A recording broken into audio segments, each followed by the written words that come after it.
if you ever know what are the elements of creativity, because if I go by what we fascinate as psychologists, he's somebody who worked on psychometrics for intelligence, and that was Guilford, one of him, okay? And he would often say that fluency, flexibility, originality, awareness, drive, these were the elements of creativity.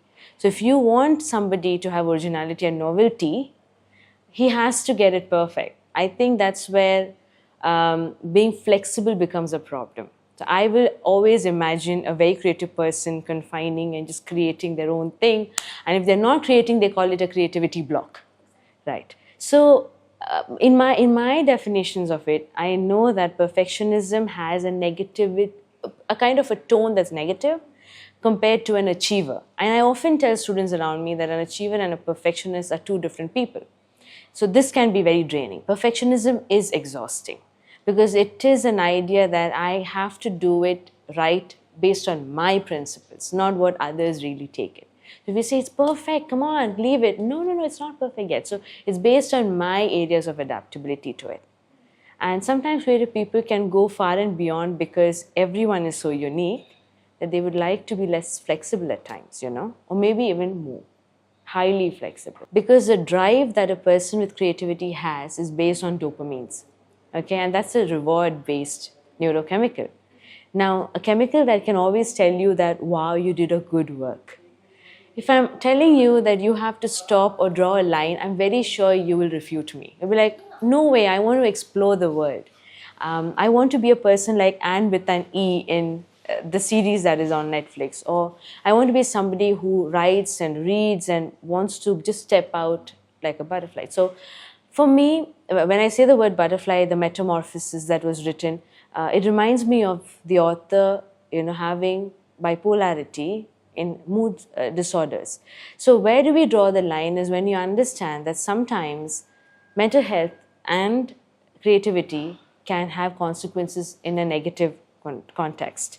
Like you can be having anxiousness and a positive stressor, that's eustress, that is letting you do what you have to and making you feel productive and original. And then there's something known as distressing, which is the negative form of it.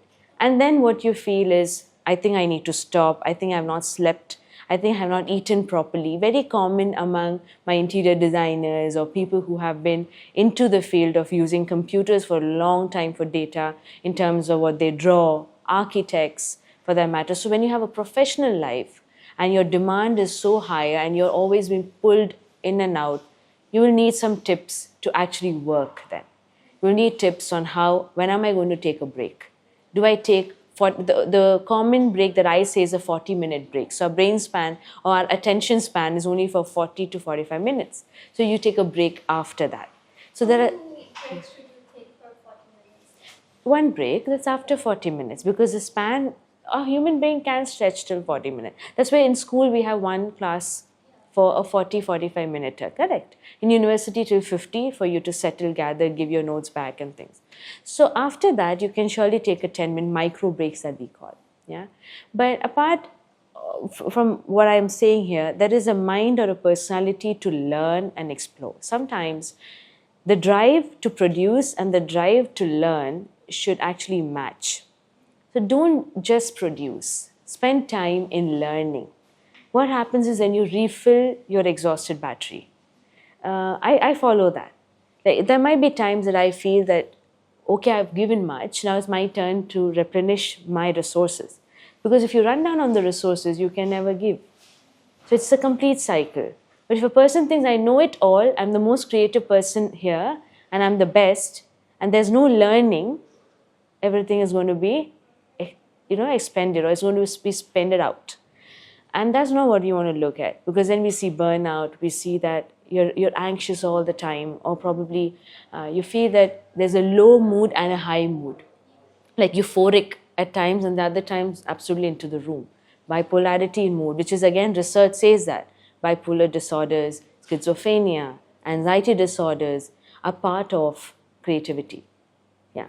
See, the awareness that an organization should have or an institute should have is how not to just take from. So if I'm talking about a learning setup or a school support setup where you are in a university, it means that you should have a lot of learning actually, yeah, so it's not just giving out. But if you feel that your examinations or the way you are putting out is not equivalent, you should really address it. That's the same that applies for every professional who's working an 8 to 8 job, probably, or 8 to 6 job. The 8 hours are not only to give out.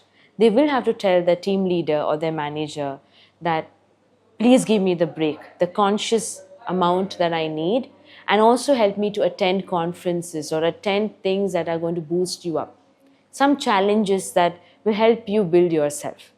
There are paid educational leaves, paid educational symposiums that you can go for, and that really helps. That really helps people do well. Yeah, I remember one of my patients 4 years back. She came in with this because it was a very interesting case. You might like it. She came in with the idea that everything that is in front of her feels unreal, what we call derealization. She dissociates from what she is at. And that is something that I have seen several artists or painters feel at times, because what we call the default neural pattern, or the mode in which it is in our brain, which has to actually activate during sleep, gets activated during wake times in terms of how a creative person functions. When we started learning this pattern, I told her that when you want to find out something new, do something known as active resting, or what we call active meditation. That means you're on the go, but you're still thinking about what you want in your project. And the other times when you actually have to be productive, sit back. So there was a pattern we had formed in therapy, which is psychoanalytical in nature, which is why we like Freud. You know, Freud is somebody who used to project a lot of what was inside in terms of your creativeness, in terms of images out on paper, on term it. He used to project the ways in which words could be used. We did a lot of psychoanalytical therapy to bring her back and to associate her back to reality. There are times she would feel depersonalized, so we had to work on her identity. Like, where are you at? The I of what she uses. Like, I think I'm nobody. I think I need to work more. So all the low should be brought to the high. That was a long journey of work, and this is something that I commonly see and I saw in her. Yeah. When we have a phase that is low in rewarding to our motivation, we feel like we're going really under the carpet. You know, it's not really great. Our body should be able to tell us that you're not doing well. Identifying the first trigger is your key. Often, people drive themselves to the last bit of what they are and then realize, oh, they're burnt out, or something has happened to them. Now, we're not waiting for that. We're waiting for the first trigger, like to tell the key that this is when I feel I'm completely sloshed out.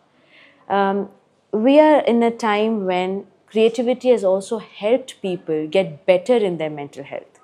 So if you want to explore your identity, explore through the creative channel that you are. So if my identity says that I am a musician, then I need to use my creative sense to find out what did music bring in me as myself. So identity cannot be away from creativity too. So there are methods of art therapies, methods of music therapy today. There are a lot of other alternative expressive therapies or expressive ways that you can do on your own, available all through resources to help you go further, including trauma, exclusively to do with nightmares or daydreaming that people say, zoning out. A lot of creative and resources out there to help you come back to who you are. Yeah, I wish I could tell you all. In the terms of the bell curve or the normality curve, or what we call bringing a homeostasis in the body, that is, it is balanced, for every human being, is often judged by a few layers. The first one is biological. Okay, we know that sleep is deprived, you're not eating well, and you are actually starting to feel like, I don't want to talk to somebody. Now we're moving to the social. Okay, so when we feel like, I don't want to meet people, I'm going to sit back. Now we're also going to be talking about, how about maybe they don't like me anymore. Your self-esteem and your self-worth getting hampered. Then feeling like, I think I've lost my purpose in life. Now your actualization or your existence is in question. So there are these milestones in which you understand whether you're not doing well. Often, body speaks first. Yeah, sometimes your friends tell you.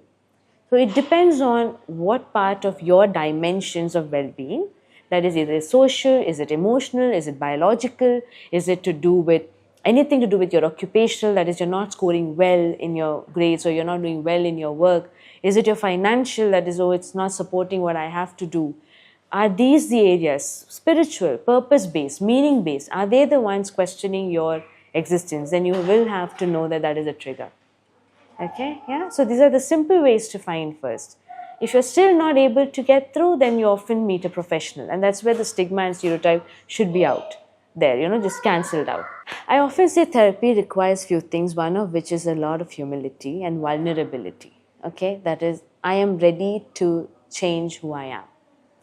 And personality does not change that soon. A temperament, very difficult to change, you're born with it.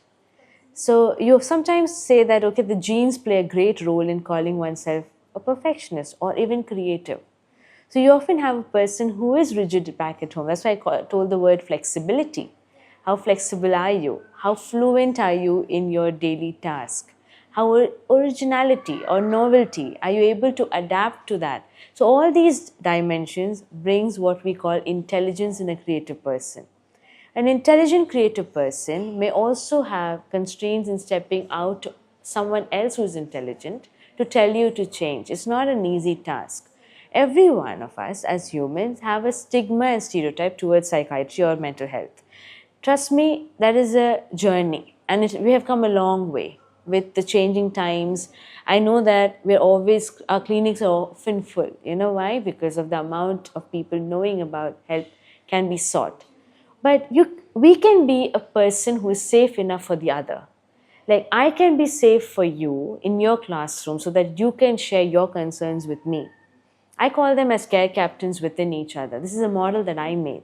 We call them care captains within your school systems or within your organizations who keep a check on how you're doing. They go on walks together. They go on talks together, on conversations. I have built up a coffee conversation and crosser conversations within AMH so that people can come in not into the clinic but to have conversation on these concerns. Yes, Minal. So, for 2 years, I have been stepping out to several organizations just so that mental health reaches them, mental well-being reaches them. They don't have to be ill to come in. So, name companies, name organizations, name schools, colleges, universities. We have spoken about so many fun topics, had mental health day, which was activity and sports based. We played treasure hunts together. So, awareness is one thing, but action is the other. So to execute it, I cannot make the word fancy. It is about mental health. It's about well-being. And I'm very sure several people have started to embrace it.